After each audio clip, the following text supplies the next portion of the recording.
What's up guys, sa bagong YouTube channel ko. So ngayon guys ay may panibagong tutorial na naman akong ituturo sa inyo kung saan tuturuan ko kayong i-hide o itago ang inyong apps sa Infinix na cellphone.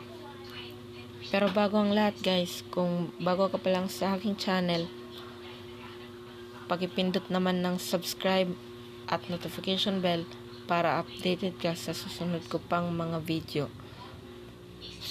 Simulan na natin guys pagkatapos ng intro.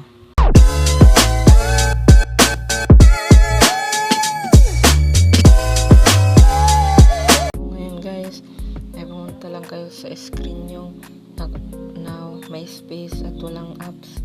Katulad niyan guys, tatlo lang yung apps dyan at malaking space pa. Pindutin lang natin yan guys, yung screen ng matagal. Ano po, at may lalabas po dyan na wallpapers, widgets, XDEM at settings. Pindutin lang po natin yung settings. Yan po, pindutin lang natin yan. Yan. At hanapin po natin yung hidden apps. Yan po, yung hidden apps na yan po, pindutin lang natin yan. Yan po. Yung sa akin guys, naglagay na po ako ng password kasi may tinago ko kahapon ba yun, basta may tinago akong apps dyan pero tinanggal ko rin kagabi. At ngayon guys wala na yung nakahide na apps dyan pero may password pa rin. Yung sa iba, yung wala pang ganito guys, yung gagawin lang nyo dyan guys, gumawa lang kayo ng password at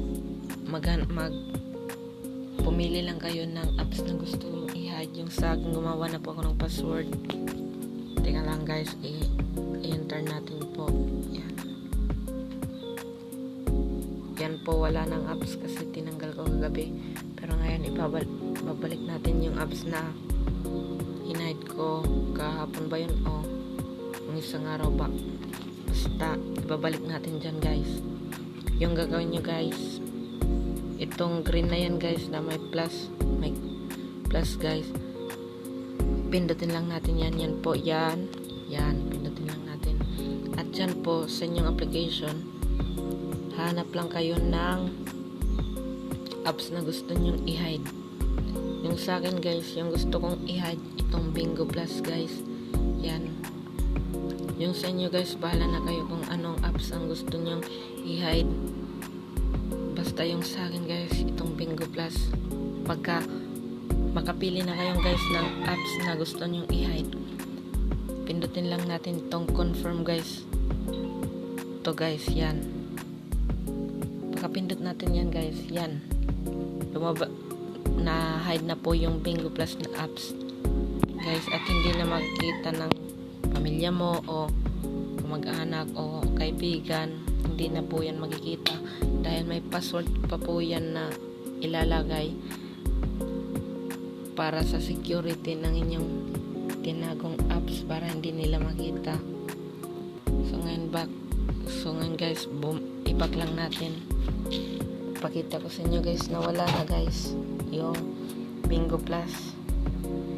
Pero ngayon guys ay ipapakita ko sa inyo kung saan makikita yung ini-hide ninyo na apps o tinago na apps. Papakita ko sa inyo kung saan makikita. Yun guys, ulitin lang natin yung process kanina. Pindutin lang natin ng matagal yung screen at may lalabas po dyan. Pindutin lang natin yung settings. Yan po. At hanapin po natin yung hidden apps. Yan po. Yung hidden apps na yan, pindutin lang natin yan. Yan na po ang lalabas ng inyong cellphone pag pinindot nyo po guys yung hidden apps. Kasi yan na po ang inyong lalabas kasi tapos na po kayo lagay ng password at ng apps. Mayroon na kayong ini-hide na apps. At hindi po yun basta-basta makikita ng kapamilya mo, kaibigan mo, or jowa mo, o kahit sino. Hindi na po yan agad-agad makikita dahil may password po dyan na i-enter nila. kaya hindi nila makikita kung anong apps yung naka-hide sa phone mo. So yun lang guys, sana naturuan ko po kayo kung paano i-hide yung inyong mga apps sa inyong cellphone na walang ginagamit kahit anong application para i-hide yung inyong mga apps. Hindi na natin kailangan gumamit ng calculator o kahit ano pang apps na iba dyan na para i-hide yung apps natin. Yung gagawin lang ninyo guys, sundan niyo lamang yung step na pinakita ko kanina. At yun guys, hindi nyo na kailangan mag-download pa. Gawin nyo lang guys yung process na pinakita ko sa inyo. At yun lang guys, sana natulungan ko kayo guys.